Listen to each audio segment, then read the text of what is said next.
Bismillahirrahmanirrahim.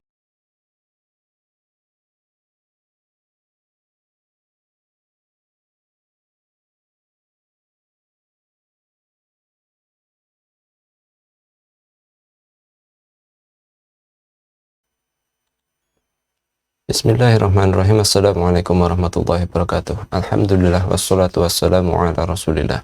Pemirsa yang semoga dirahmati oleh Allah Subhanahu wa taala, Rasulullah sallallahu alaihi wasallam pernah bersabda, "Siyamu yaumi Arafah. Ahtasibu 'ala Allah ayyukaffira sannata allati qablahu wa sannata allati ba'dahu."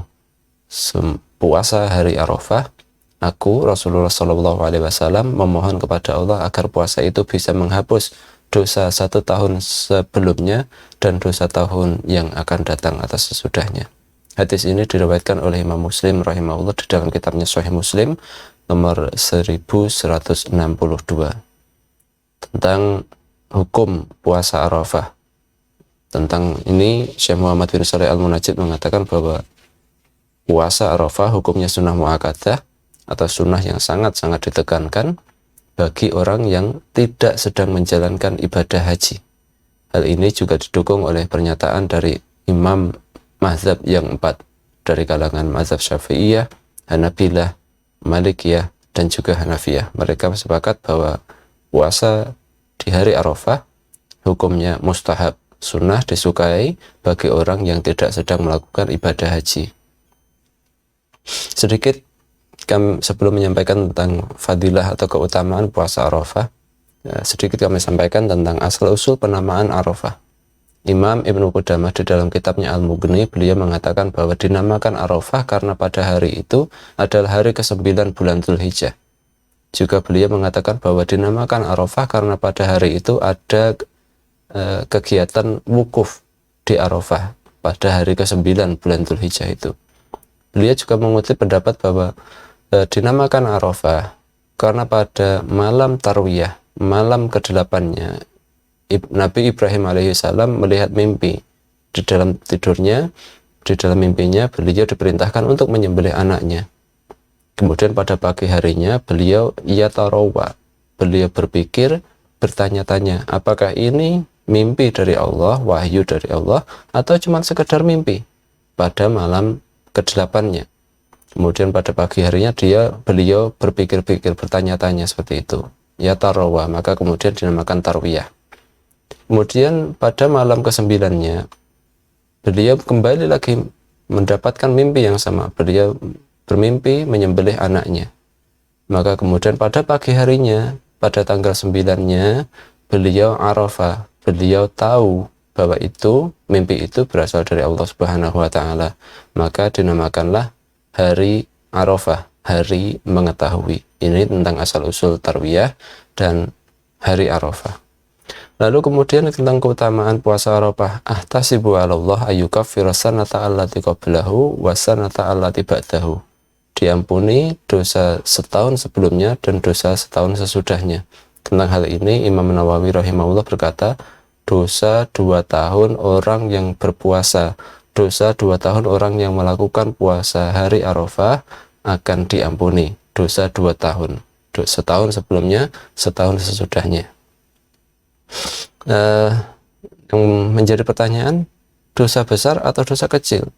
Sepakat yang dimaksud di sini adalah dosa kecil, sebagaimana dikatakan oleh Imamul Haramain bahwa puasa Arafah menghapus dosa-dosa kecil.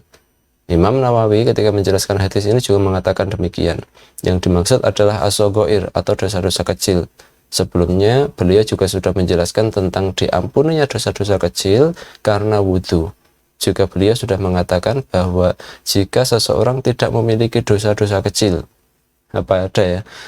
jika seseorang tidak memiliki dosa-dosa kecil, maka kata Imam Nawawi, semoga puasa Arafah itu bisa meringankan dosa-dosa besar. Kalau toh seseorang itu tidak memiliki dosa-dosa besar, semoga bisa mengangkat derajat orang yang melakukan puasa Arafah tadi. Demikian kata beliau di dalam kitab Syarah Nawawi ala Muslim. Kata Imam Al-Qadhi bin Iyad, beliau mengatakan bahwa ini bahwa yang diampuni adalah dosa-dosa kecil ini adalah mazhabnya ulama ahlu sunnah wal jamaah. Mereka sepakat bahwa yang diampuni adalah dosa-dosa kecil, karena dosa-dosa besar itu hanya diampuni dengan satu taubat, yang kedua dengan rahmat Allah Subhanahu wa taala. Ini. Lalu kemudian ada yang sempat mengunggah kontroversi dalam hal ini. Apa iya dosa yang akan datang itu bisa diampuni? Padahal seseorang belum melakukan perbuatan dosa, tapi kalau sudah mendapat jaminan akan diampuni. Dua, bukankah jaminan seperti ini bukankah hanya milik Rasulullah SAW? Bahkan kami sendiri pernah membaca ada ulama yang mengatakan bahwa setiap hadis yang menyebutkan ada ampunan dosa untuk dosa-dosa yang akan datang, ghufira lahu ma taqaddama min dzambi, itu adalah hadis yang dhaif. Kan sama redaksinya dengan yang ini. Nah, bagaimana mengkompromikan hal ini? Jawaban terhadap hal ini terdapat di dalam kitab Tuhfatul Afadi, Syarah Sunan At-Tirmidzi yang disusun oleh Syekh Muhammad Abdurrahman Al-Mubarakfuri. Di situ beliau mengunggah pertanyaan, bagaimana jika ada yang bertanya, bagaimana mungkin dosa setahun ke depan bisa diampuni, padahal seseorang belum memiliki dosa hingga datangnya tahun tersebut? Beliau menjawab, dikatakan maknanya bahwa seseorang yang menjalankan ibadah puasa Arafah, dia akan mendapat penjagaan dari Allah Subhanahu wa taala dari dosa-dosa, dari melakukan dosa-dosa di tahun tersebut. Dia akan mendapat penjagaan dari Allah. Kemudian beliau juga menyebutkan pendapat lain bahwa bisa jadi diampuninya dosa yang setahun yang akan datang ini adalah seseorang itu diberikan rahmat, diberikan thawab, diberikan pahala yang setara dengan pengampunan dosa setahun yang masa lampau dan dosa setahun yang akan datang. Bisa berupa rahmat atau berupa pahala yang setara dengan pengampunan dosa setahun sebelumnya dan setahun yang akan datang. Atau jika dia masih hidup di tahun yang akan datang dan di saat itu juga melakukan dosa, maka dosanya diampuni. Demikian kata Syekh Muhammad Abdurrahman Al-Mubarakfuri ketika menjelaskan bagaimana mungkin orang yang belum melakukan perbuatan dosa setahun yang akan datang kok sudah mendapat ampunan dosa. Demikian kata Syekh Muhammad Abdurrahman Al-Mubarakfuri. Jadi mari jangan sia-siakan kesempatan langka ini. Tanggal 9 Zulhijjah, mari kita menjalankan puasa Arafah.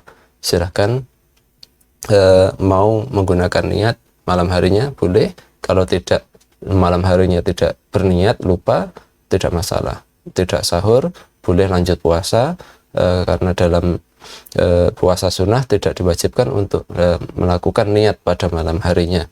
Meskipun kalau niat pada malam harinya itu lebih bagus, karena satu, dia bisa mempersiapkan diri untuk memasang alarm sahur, kemudian dia juga bisa menyiapkan santap sahurnya jika seseorang itu berniat mulai dari sekarang misalnya. Demikian, semoga bermanfaat. Silahkan subscribe channel kami. Wabillahi taufiq wal hidayah.